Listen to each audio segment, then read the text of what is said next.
ఒకప్పుడు ఇల్లు కట్టాలంటే నెలల తరబడి నిరీక్షణ తప్పనిసరి. మట్టి, కంకర, సిమెంట్, ఇసుకతో పాటు వందలాది మంది కూలీల శ్రమ, భారీ ఖర్చు అవసరమయ్యేవి. కానీ ఇప్పుడు టెక్నాలజీ ఆ వ్యవస్థని పూర్తిగా మార్చేస్తోంది. ప్రపంచవ్యాప్తంగా మెడికల్, ఆటోమొబైల్ రంగాల్లో సంచలనాలు సృష్టిస్తున్న 3D ప్రింటింగ్ టెక్నాలజీ ఇప్పుడు కన్స్ట్రక్షన్ ఫీల్డ్లోకి ఎంట్రీ ఇచ్చింది. తెలుగు రాష్ట్రాలకు చెందిన ఇంజనీరింగ్ విద్యార్థులు ఈ టెక్నాలజీతో అద్భుతాలు చేస్తున్నారు. ఆటోకాడ్, ఫ్యూజన్ 360 లాంటి అడ్వాన్స్డ్ సాఫ్ట్వేర్లతో కంప్యూటర్లో డిజైన్ ఇచ్చిన వెంటనే భారీ 3D ప్రింటర్ యంత్రం ఆటోమేటెడ్ కమాండ్స్ తో పొరలుగా కాంక్రీట్ ను పరుస్తోంది. ఇది కేవలం డెమో మోడల్స్ కాదు, మనుషులు వాడుకునే బస్ షెల్టర్లు, సెక్యూరిటీ క్యాబిన్లు, పూర్తి స్థాయి గదులను ఈ టెక్నాలజీ ద్వారా ప్రాక్టికల్ గా నిర్మిస్తున్నారు. అన్నది latest technology in concrete industry అండి.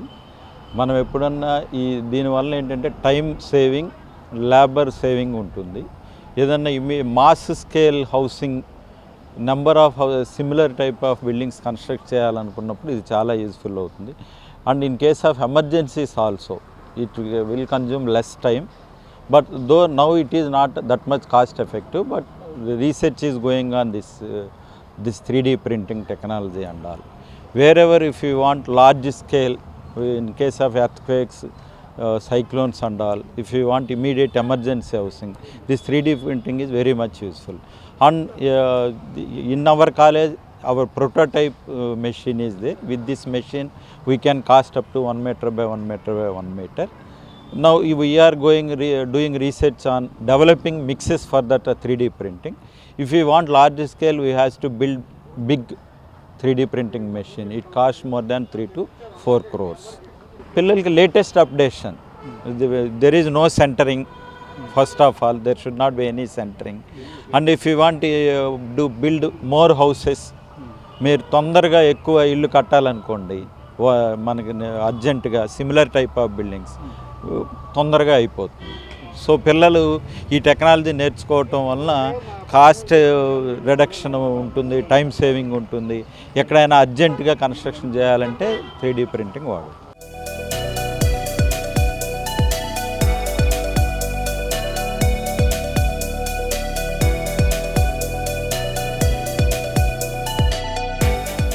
భవనం బలంగా ఉండాలంటే సిమెంట్, స్టీల్ ఎక్కువగా వాడాలనే పాతకాలపు ఆలోచనలకు ఈ సరికొత్త టెక్నాలజీ గట్టి సవాల్ విసురుతోంది. మన స్టూడెంట్స్ కన్స్ట్రక్షన్ మెటీరియల్ విషయంలో కొత్త ట్రెండ్ సెట్ చేస్తున్నారు. ఇండస్ట్రియల్ వేస్ట్ గా పడేసే blast furnace slag, fly ash, జిప్పంతో పాటు అగ్రికల్చర్ వ్యర్థాలను కలిపి ఒక స్పెషల్ మిక్చర్ రెడీ చేస్తున్నారు. పర్యావరణానికి హాని చేసి ఈ వ్యర్థాలను తిరిగి కన్స్ట్రక్షన్ మెటీరియల్ గా మార్చేస్తున్నారు. దీని ద్వారా నిర్మాణ ఖర్చును భారీగా తగ్గించడమే కాకుండా కార్బన్ ఉద్గారాలను కూడా అరికడుతూ గ్రీన్ టెక్నాలజీకి ప్రాధాన్యమిస్తున్నారు. 3D కాంక్రీట్ ప్రింటింగ్ అనేది మేము 3 years బ్యాక్ ఎస్టాబ్లిష్ చేసాం ఇక్కడ ఆంధ్రప్రదేశ్లో. సో ఇది ల్యాబొరేటరీ మోడల్. ఈ స్టూడెంట్స్కి హ్యాండ్స్ ఆన్ ప్రాక్టీస్ కోసం దీన్ని ఎస్టాబ్లిష్ చేసాము. ఇది ఏఐ టెక్నాలజీతో వర్క్ చేస్తుంది. సో మేజర్గా 3 stages ఉంటాయి. First one model creation, second one is material preparation, third one is printing stage. So the first one is very critical. So models create చేసుకోవాలి. Any complex models అన్నీ కూడా different షేప్స్లో మన first preparation రెడీగా ఉండాలి. So models అన్నీ కూడా ఆటోకాడ్లో design చేసుకోవచ్చు. Any 3D softwares, AutoCAD software కానీ సమ్ అదర్ సాఫ్ట్వేర్స్ ఉన్నాయి. వాటిలన్నిటిని యూజ్ చేసుకుని మోడల్స్ అనేవి క్రియేట్ చేసుకోవాలి. సో బిల్డింగ్ మోడల్స్ కానీ, ఫర్నిచర్ మోడల్స్ కానీ, బ్రిడ్జ్ మోడల్స్ కానీ, ఏ మోడల్ అయినా మనం క్రియేట్ చేసుకోవచ్చు. సో ఆ క్రియేట్ చేసిన మోడల్స్ని మనకు రిక్వైర్మెంట్ తగ్గట్టుగా, సో ప్రింటర్ రిక్వైర్మెంట్ తగ్గట్టుగా మనం దాని డైమెన్షన్స్ కానీ, ఆ స్లైసింగ్ పార్ట్ కానీ ఇక్కడ అన్నీ చేసుకోవాలి. దాని తర్వాత material preparation. So material preparation మనకి రెగ్యులర్ కాంక్రీట్ కాకుండా ఇందులో కొన్ని స్పెషల్ మెటీరియల్స్ యూజ్ చేస్తాం. With help of industrial waste and agricultural waste, ఇంకా లాట్ ఆఫ్ వేస్ట్ ఉంది. సో ప్లాస్టిక్ వేస్ట్ని కూడా మనం ఇక్కడ యూజ్ చేయొచ్చు. So environmental sustainability point of వ్యూలో ఎకో ఫ్రెండ్లీ, లో కాస్ట్ కన్స్ట్రక్షన్, లో కార్బన్ ఎమిషన్. సో ఈ kind of materials, type of materials use చేసి, అండ్ హీట్ రెసిస్టెంట్ మెటీరియల్ కూడా మనం యూజ్ చేయొచ్చు, like thermocols, thermocouples, like that. So ఆ మెటీరియల్స్ కూడా ఇక్కడ యూజ్ చేసి మనం లో కాస్ట్ మెటీరియల్ని and heat resistant material sustainability వేలో మనం అన్నీ రెడీ చేస్తాం. తర్వాత ప్రింటింగ్ స్టేజ్. సో అక్కడికి వచ్చిన తర్వాత మేజర్గా మనకు ప్రాబ్లం ఎక్కడ వస్తుందంటే మెటీరియల్ ఎక్స్ట్రూడ్ అవ్వాలి. ఇదంటే లేయర్ బై లేయర్ ప్రింట్ అవ్వాలి. రెగ్యులర్గా అంటే మనం కాంక్రీట్ని పోర్ చేస్తాం, మాస్ కాంక్రీటింగ్ చేస్తాం అక్కడ. సో ఇక్కడ with help of scaffolding and other shapes ఉంటాయి అక్కడ. సో అవన్నీ యూజ్ చేసి అక్కడ కాంక్రీట్ అనేవి పోర్ చేస్తాం. మౌల్డ్స్ ఉంటాయి. ఇక్కడ ఏ మౌల్డ్ యూజ్ చేయం, జస్ట్ మనం ఇచ్చిన డిజైన్నే అది ఫ్రీ ఫ్లోలో అది ప్రింట్ చేయాలి, లేయర్ బై లేయర్ ప్రింట్ చేయాలి. సో దానికి తగ్గట్టుగా క్వాలిటీ ఆఫ్ మెటీరియల్ని మనం చెక్ చేయాలి. ఎక్స్ట్రూడబిలిటీ అండ్ ప్రింటబిలిటీ, బిల్డబిలిటీ. ఎక్స్ట్రూడబిలిటీ టైం అనేది రెడ్యూస్ అవుద్ది. సో ఈ టెక్నాలజీ నేర్చుకోవడం వల్ల ఏమవుద్దంటే రేపొద్దున ఎప్పుడైనా గవర్నమెంట్ కొన్ని స్కీమ్స్ పూర్ పీపుల్ కోసం తీసుకొచ్చినప్పుడు వాళ్ళకి కనుక ఎప్పుడైనా లార్జ్ స్కేల్లో హౌసెస్ కానీ ఇంకా అదర్ కన్స్ట్రక్ట్ చేయాలనుకున్నప్పుడు ఎట్ ఏ టైము సో ఇది ఈ టెక్నాలజీ యూజ్ చేసి వితిన్ 10 డేస్లోనే ఒక హౌస్ కన్స్ట్రక్షన్ అయితే చేసేయచ్చు.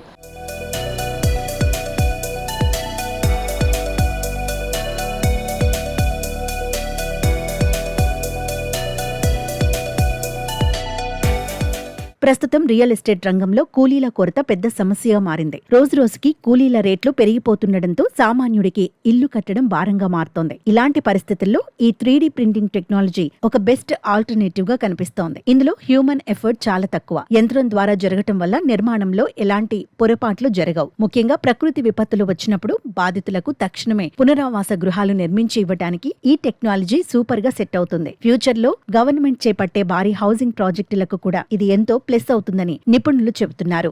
నా పేరు చరిష్మా. నేను బీటెక్ ఫైనల్ ఇయర్ చదువుతున్నాను in Velagapudi Ramakrishna Siddhartha engineering college. ఈ 3D ప్రింటింగ్ వల్ల మెయిన్ యూజ్ ఏంటంటే మనం ఏఐని ఇన్ కన్స్ట్రక్షన్ ఇండస్ట్రీలో ఇంకాపరేట్ చేయొచ్చు. అండ్ ఈ మెయిన్ టెక్నాలజీ వచ్చిన దగ్గర నుంచి ఫ్యాకల్టీ హ్యావ్ సజెస్ట్ చేస్తున్నారు దీని మీద ప్రాజెక్ట్ చేయడానికి అండ్ పేపర్ పబ్లికేషన్స్ చేయడానికి అండ్ మెనీ మోర్. దీనిలో మనం different types of materials use చేసి మనం కావాల్సిన విధంగా మౌల్డ్ చేసుకోవచ్చు ఇన్ ఆటోకాడ్ డ్రాయింగ్ యూజ్ చేసి. అండ్ ఫ్యాకల్టీ దీంట్లో ఏంటంటే ఆటోకాడ్ని ఇక్కడ వరకు ఎలా తీసుకురావాలి, ఎలా మోడల్ ప్రిపరేషన్ చేయాలనేది ఫ్యాకల్టీ క్లియర్గా ఎక్స్ప్లెయిన్ చేస్తున్నారు by giving a detail step in AutoCAD as well as in the 3D printing. And దీనిలో మనం present different types of materials వాడచ్చు. అండ్ మేము ఇక్కడ ఇందులో agriculture waste and industrial by ప్రొడక్ట్స్ని యూజ్ చేసి ప్రాజెక్ట్ చేసాము. దీనివల్ల ఏంటంటే మనం కాస్ట్ ఆఫ్ 50% వరకు రిడక్షన్ చేసుకోవచ్చు. అండ్ సిమెంట్ తగ్గిద్ది కాబట్టి CO2 ఎమిషన్ తగ్గి సస్టైనబుల్ మెటీరియల్స్ని డెవలప్ చేసుకోవచ్చు. అండ్ ఇప్పుడున్న పొల్యూషన్కి గ్రీన్ హౌస్ ఎఫెక్ట్స్ అవన్నీ జరుగుతున్నాయి కాబట్టి దానికి ఈ టైప్ ఆఫ్ ప్రింటింగ్ అనేది సస్టైనబిలిటీ వేలో ఒక స్టెప్ తీసుకున్నట్టు అవుతుంది అన్నమాట. ప్లస్ ఏంటంటే like easy cost constructions and eco friendly houses కట్టుకోవచ్చు. And very short span of టైంలో మనం బిల్డింగ్ ఆఫ్ కన్స్ట్రక్షన్ కంప్లీట్ అవుతుంది. అండ్ ఇన్ కేస్ ఆటోకాడ్ ఒక్కసారి డ్రాయింగ్ ఇస్తే మనం రిపీట్ చేయాల్సిన అవసరం లేదు. స్పీడ్ ఆఫ్ కన్స్ట్రక్షన్ జరుగుతుంది. Carbon emission and eco friendly houses వస్తాయి. అండ్ నెగటివ్ ఏంటంటే like installation of 3D printer it self take a lot of money and దీని మీద స్కిల్ ఉండాలి. ఆటోకాడ్లో డ్రాయింగ్ ఇవ్వడానికి కానీ ప్రింటింగ్ ఇవ్వడానికి కానీ స్కిల్ అనేది వెరీ ఇంపార్టెంట్. అదొకటి. విద్యార్థుల ఈ వినూత్న ఆలోచనలకు కాలేజీ ప్రొఫెసర్ల సపోర్ట్ కూడా తోడైంది. 2023లోనే సిద్ధార్థ కాలేజీలో ఓ స్పెషల్ 3D ప్రింటర్ పెట్టి మరీ ప్రాక్టికల్ ట్రైనింగ్ ఇస్తున్నారు. రాబోయే రోజుల్లో జియో షీట్స్, జియో సెల్స్ లాంటి అడ్వాన్స్డ్ జియో టెక్నాలజీలను వాడి తక్కువ సమయంలోనే మరింత స్ట్రాంగ్ కన్స్ట్రక్షన్స్ చేపట్టాలని ప్లాన్ చేస్తున్నారు. కేవలం క్యాంపస్ ప్లేస్మెంట్లు, జాబ్స్ కోసమే వెతుక్కోకుండా సొసైటీకి యూజ్ అయ్యే ఇలాంటి ఆవిష్కరణలు చేస్తున్న మన యువ ఇంజనీర్ల ప్రయాణం నిజంగా great. Concrete 3D printing technology అనేది 30 లక్షల రూపాయల వ్యయంతో కేసీపీ సిమెంట్స్ వాళ్ళ సహకారంతో ఇక్కడ centre of excellence in concrete 3D printing technology అనేది మనం స్టార్ట్ చేయడం జరిగింది. ఇక్కడ అన్ని రకాలైనటువంటి వేస్ట్ మెటీరియల్స్తో కూడా పరిశోధన జరిపి అందులో నుంచి తక్కువ ఖర్చుతో భవన నిర్మాణ రంగాన్ని ఎలాగా అభివృద్ధి చేయాలి అనే ఉద్దేశంతో మనము ప్రయోగాలు చేస్తున్నాము. ఈ ప్రయోగాలలో మన విద్యార్థులకి కూడా అది సిలబస్లో కూడా ఇంక్లూడ్ చేశాము. విద్యార్థులందరూ సివిల్ ఇంజనీరింగ్ విద్యార్థులందరికీ ఇది పాఠ్యాంశంగా చేర్చేసేసి దాన్ని వాళ్ళు దాంట్లో ప్రాజెక్టులు చేసి